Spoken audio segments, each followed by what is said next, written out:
Asher. And Pipeman on W4CY Radio. This is the Pipeman here on the Adventures Pipeman W4CY Radio, and I'm here with Vicky Hungerford. Yes, of Bloodstock. Oh my God! What a great! So much better the way you say it. Do I? You do. Let me hear you say it. Let's hear it. Bloodstock. I've been screaming so much because of the music, and yesterday I had Machine Head. I woke up this morning, I'd completely lost my voice. I know that feeling. I've done, I think it was like 31 interviews before this one. Oh, then know. Over the music, and Yeah. I'm sucking on those vocal zones. Yes. Yeah, I'm trying, and it's not coming back. So every time I try and get a high note, it just disappears. Right? But for Machine Head, it was worth it, right? Absolutely. If you're going to lose your voice, do it to Machine Head. No doubt. And I was there in the pit for Machine Head after being in here all day, and boy, that was a way to end the day there. But then I went to Static X too. Which was incredible. Oh, amazing. The thing is, to go from Machine Head to Static X is fantastic. And Machine Head's set, for anyone that obviously wasn't there, was unbelievable. Oh. We've never had so much production. This is the thing. From a festival point of view, production-wise, with the headliners this year, we have never in 24 years had this much production. Well, let me tell you something. As somebody that does all the U.S. festivals, UK festivals, European festivals, I love Bloodstock probably the most. And this year, you're right, the production, like Trivium set was like the best. They're from near me. Yeah. It's the best I've ever seen Trivium. Everybody said that. The press around it has been You got the it. best Trivium show they've ever seen. Oh, and when they were yeah. bringing special guests out, I was like, because I knew a couple of them, but I said to Matt Heafy, don't tell me anymore because I want a surprise. Right. And then they were like, another guest came out and somebody else. And I was like, this is incredible. Honestly, I have never had so much fun. And I say that every year, how are we going to top it? But I've genuinely partied hard this week. Well, for the anniversary next year, you have your work cut out for you to outdo this year. But that lineup, yeah, I was sold as soon as it said Death Angel. I went up to Kirsten. I'm like, okay, can I apply for my credentials right now? We've had a lot of that. Bizarrely, we've never had this before. We sell tickets at the box office. We've always done that with no booking fee. And we're 6 to 7 times up on tickets last year on the box office. It's ridiculous. Wow. We're really pleased. And I have to tell you, going back to Machine Head, I thought I was going to lose my shit last night when he started doing that dedication to Michelle. Oh, don't. I didn't know that was coming. I always have an inside joke with Rob and my husband Al that when that song comes on, Rob does normally a bit of a monologue about things. It's what he does. And I didn't know that was happening. So then when I saw the screens flash up with Michelle and him on the photo, I instantly just started crying. And it was absolutely beautiful. Michelle would hate that much. She'd be like, oh, stop it. Right, exactly. You know she would. But yeah, that was the most beautiful dedication ever. I know. And I messaged Rob to say, thank you, Rob. That was incredible. And he probably didn't need the thanks because he felt it. Yeah, you know, totally, you could see it in his face. Like, I don't even know how he got through the song, to be honest. No, I don't. And none of us did. There wasn't a dry eye of all of us. We were just hugging each other, crying our eyes out. But in a good way, I miss Michelle every single day, as everyone does. She is the most badass person. And he said it. She's a badass bitch. Yeah, totally. And, you know, and she would love that because she was, and she is. Yeah, and I love how he said she could drink anybody under her table. Like, 100%. He would have to tap out. Yeah, I love that bit. Honestly, I was smiling at that because I have fond memories of being on, I can't remember what festival in America we were, but Michelle out drinking everybody and the band's just crawling back onto the tour buses when me and Michelle were like, she was still going. So yeah, that was great. Oh, you gotta love that. Yeah. To the end. Yeah, totally, like, to the end. Superstar. Oh, totally. So, what other surprises do we have for the 25th anniversary? Well, not surprises because we don't want to reveal them. No, but we've got all sorts coming. It's a big year. And obviously, when it's an anniversary, people expect a lot. We announced 25 bands and we've got over 110 to still go. And I've got my next announcement ready, pending to go September time. So I want to get another load of bands out. But there's a band potentially special guesting to Priest that I've been trying to get for years that have never played Bloodstock. So I've not told anybody this. and we are so close to getting it confirmed. So hopefully it's in the next week. And if that's the case, I'll get it out pretty quick. It's going to be great. There's a lot to come. Oh, so excited. I think everybody should come to Bloodstock because even talking to bands, like every single band talks how great you guys run the festival, how they're treated, and it's not always the case. No, it's not. At the end of the day, we're a family. Right. So we're independent. There's no machine behind Bloodstock. It's literally my family and the crew, our amazing team and crew. And we wouldn't have anybody working the festival that had egos or that attitudes. We don't like that. That's not how we work. Right. And it's example, my dad, who's got the gallery here at the festival, before the festival opened, he's there with the Hoover in his own gallery. And a lot of people would be like, get someone in the crew to do that. And my dad's like, no, I'll do it. It's my gallery. I love it. That just typifies why it's the nuts and bolts of what Bloodstock is. DIY. Yeah, and that's how we've always run. I think if we didn't run that way, you wouldn't get the same feel, atmosphere, feedback that we get. And we appreciate, like you guys as press, coming to the festival. That means a hell of a lot to us because you're doing something to help promote the festival. Right. So and that's the way it should be. Yeah, totally. The way it used to be. Yep. And in my country, it's really not that way anymore. Right. Like it.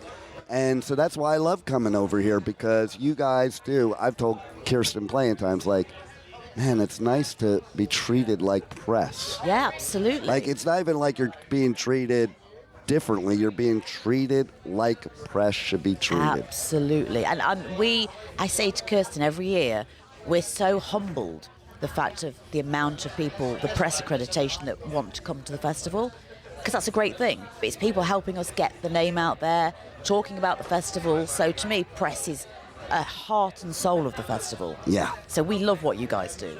And we're even family in here. Yeah. I have more friends in this press tent than I have any of the U.S. festivals, because there it's almost a competition, like typical America. Yeah. And here, everybody's just working together. Kat always sends people over to me. I send people to her. And, that's the way it should work. We should all be a community. Of course it should. And that's the key thing. You're feeling it in the press tent. Yeah. That's how it is backstage. There's no them and us. There's no hierarchy. Right. We're all working together for the same goal. We all love metal. We're all doing it for the same thing. So That's let's the work key. together rather than have that attitude. I really want to know, though, how you put on such a major production for a festival, still being DIY, being family, because I don't think people realize what really goes on into putting together this festival. Yeah, it's interesting. This year we had to increase the size of the stage. Wow. Both in width and depth because of Gajira's production. I remember the very first open air that was so DIY, the backdrop fell off on the 2005. So I look at that and see how far we've come. The scrims, which are the things on the either side of the main stage, when we had the first open air, they were so small, they were half the size of the ones we've got in our tented stage. Wow. So it gives you an idea how big the festival has come, and you grow production with that. So each year, you add to it. So we've got things this year. I've done videos, which I'll put out on social media, of the pyro and the firework production, which we're on big machines at the back of the stage, things that we've never brought in before to that scale. So we're scaling up every single year. Nice. We're doing things like the entranceway of the festival this year has got a huge stand. That's a new thing. So that when you come through the entrance, you've got this giant stand. He talks to the fans with a deep voice. He blows smoke. It's just little things. It makes the festival fun. Right. And then the Ozzy wall. Oh, my God. Yeah. I was there last night signing it. I saw Ozzy every year since 1980. Yeah. I mean, I saw him with Randy Rhoads. Yeah. And, it's amazing what you've done to dedicate to Ozzy. And, even up on the screen, I think I went to tears when I walked in the first day and I saw Ozzy up on before that main stage was open, just Ozzy was just up there. Yeah. It's been very Ozzy-centric for obvious reasons. The wall is like a 17-metre wall. And there's 3 beautiful photos of Ozzy on there, which are from the photographer Paul Harris, who very kindly said, use these photos for the dedication. I went there this morning, and it's absolutely stunning. It's full already. By Friday, we opened the arena Thursday night. By Friday morning, the wall was full. Wow. Of signatures and dedications. So I say to people, if you've not checked it out, we'll put some photos up, but go and check the wall out. Oh, yeah. Let's talk about how much you do for the Sophie Lancaster Foundation. Yep. I got a shirt on that I bought. Love that. Love that. I got that. Good work. You know, it's funny, too, because I'm in the U.S., and I'm like, I was asking somebody, which day is the day we wear pink? And I brought, like, 3 pink shirts. The Thursday was the day I wore my Black Sabbath shirt that kind of had pink in it, but it was like, I was like, Well, don't worry, I picked we the don't wrong hold day. you to the days. So if you do get the days mixed up, if you, for example, Dinosaur Day, if you get the wrong day for Dinosaur, we won't hold you to it, so you're fine. You can do it any day. Yeah, so I've been wearing pink every day since. Fine, that works for me. But tell a little bit about the story about that and why you guys are such avid supporters. So Sophie Lancaster happened over, maybe 15 years ago now, where it was a young girl attacked and killed. She was walking with a boyfriend through a park. She was killed by some people who basically felt she looked different. And it was the most horrific story ever. Her mum, Sylvia, championed the Sophie Foundation in honour of Sophie to raise awareness and stamp out prejudice and hate. So for people that look different in any sector, not just the metal and alternative sector, that it should be acceptable to be accepted and to not be hateful and to not be prejudiced. So it made absolute sense that we named our second stage, which will forever be named the Sophie Lancaster Stage. I love it. And our entire ethos is for inclusivity, to make sure hatred in any sector, this isn't just metal. Yes, it's relevant to metal because we're Bloodstock, but it's relevant in any sector of the world. Metalheads shouldn't be that way towards R&B, hip-hop fans, and vice versa. You accept somebody for who they are, regardless. And that is an important message for us to keep drumming out, which we always will. Yeah, and every band that plays that stage is so honored to play that stage. And it is a message that, like, I try to, and Thomas, photographer over here, we try to bring back to the States because nobody really knows about it over there. No. And I think it's a huge message, especially nowadays, because there's so much hate in the world. Yeah. And we all grew up with it as metalheads or punks. You know, I know when I was a teenager, you had to worry about getting beat up, and luckily still be here, a lot luckier than Sophie, but it happens quite often. It does, and the sad thing is, you and I are of an age, we didn't grow up with social media. Right. So it's even worse these days because you've got social media, you've got the bullying of online. We didn't have that. I say it all the time. And I'm so thankful, I say to everybody, I'm so thankful that we grew up in an age without social media. Yeah. Because now you can be attacked, bullied through socials, where people don't think twice about what they say, make ridiculous. a comment, walk away from it, but it affects that person horrifically. It blows my mind what people say and do on socials. Honestly, I can't fathom it. I've had it over the years. A few years ago, I booked a band that was headlining Parkway Drive. I've often spoken about this, and I got death threats because fans didn't like the band. So, they thought it was acceptable to do that. But this is the world we live in. People like think Winston's that's acceptable. the nicest guy in the world. Exactly. But certain fans didn't want that band to play. What's the acceptable thing to do? Give the booker death threats. And you hear about that a lot. Somebody makes these flippant comments, walks away, and doesn't think anything about it. No. To the person they're making it to, it's profoundly terrifying. And horrible. So that is why we will always champion it, because we've been affected as individuals. We all have. Anyone working here at some point in their life. So it's really important we keep drumming that message out. Well, it's funny you say about the social media, because, like, my youngest daughter, one time I was on the phone where I'm like, some days I want to just take my phone, my laptop, and my iPad, drive and throw it out the window and keep driving. She goes, Dad, who you kidding? You're just as addicted as anybody. I'm like, yeah, but I lived in a time when we didn't have it, and it was a better time. It sounds like we're doing that thing as parents where we're saying when we were kids, it was a better time. It really was. And I said to somebody the other day, if I didn't have a festival that relied a lot on social media, I wouldn't have social media. Right. Because as much as it's amazing, there is a horribly toxic side, which I hate. Yeah, totally. Like, I have to do social media, but I'm Yeah. at the point, like, I really would like to just get rid of it. Yeah, totally. But we rely on it for our businesses. Exactly. So it's managing it, and it's constantly. I'm thinking if I'm going to do social media, I'll just hop on about the good things. Yeah. Be kind to people. Do That's good what things. it should be for. Spread the positive. Yeah, absolutely. I don't get it. We have enough hate, anger, and bullcrap going on in the Yeah. world.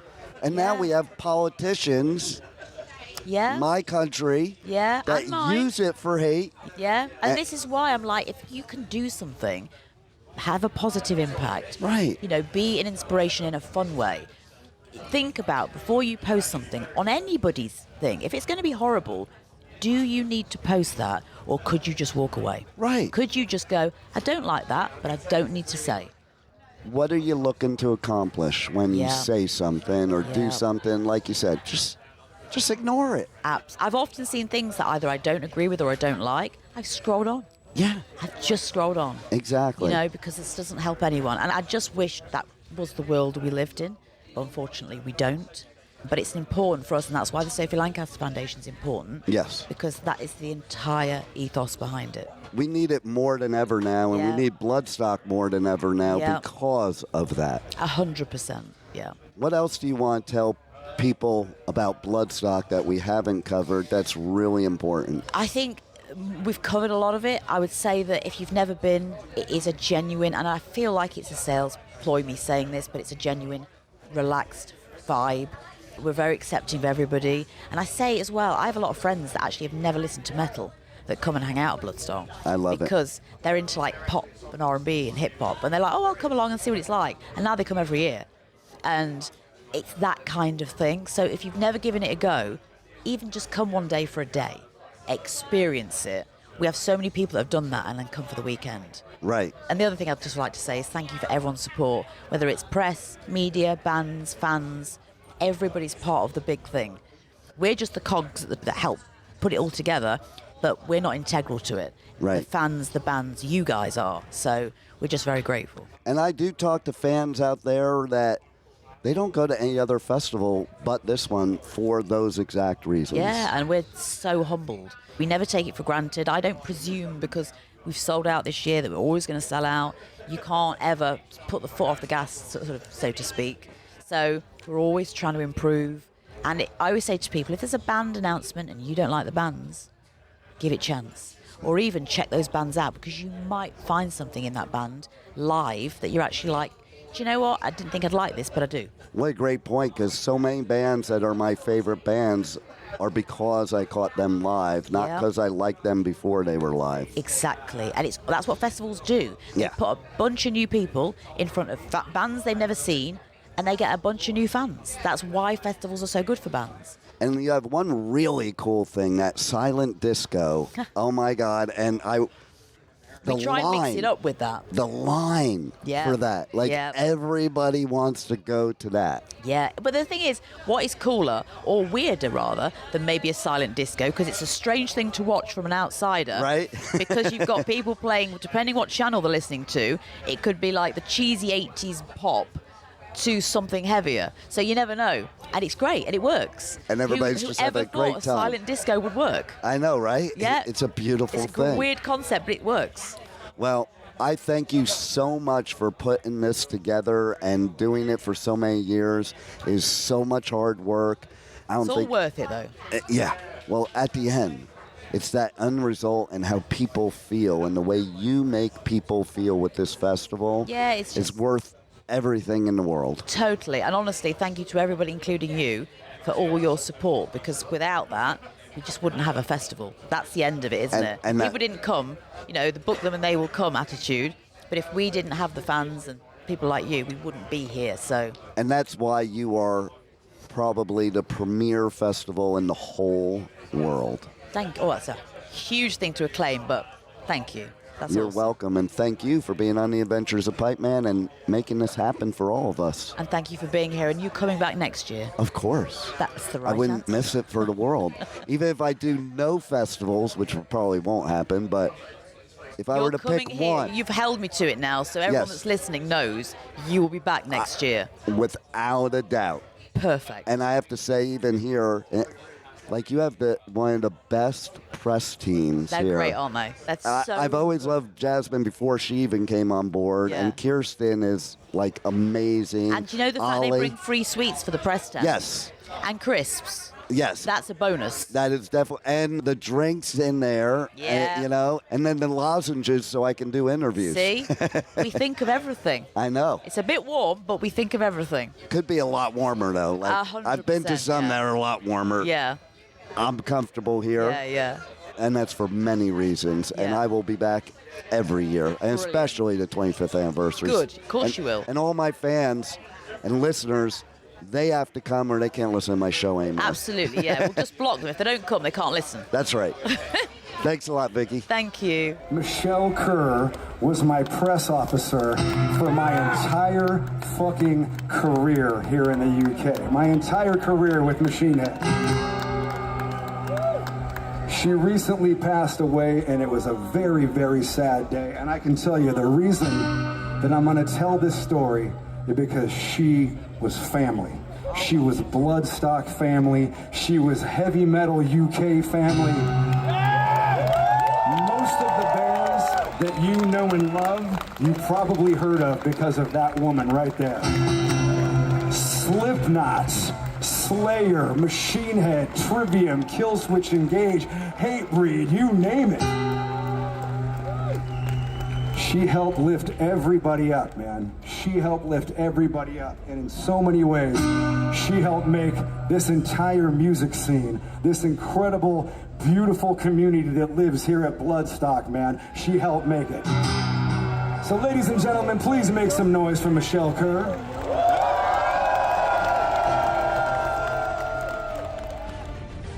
Thank you for listening to the Adventures of Pipeman on W4CY Radio.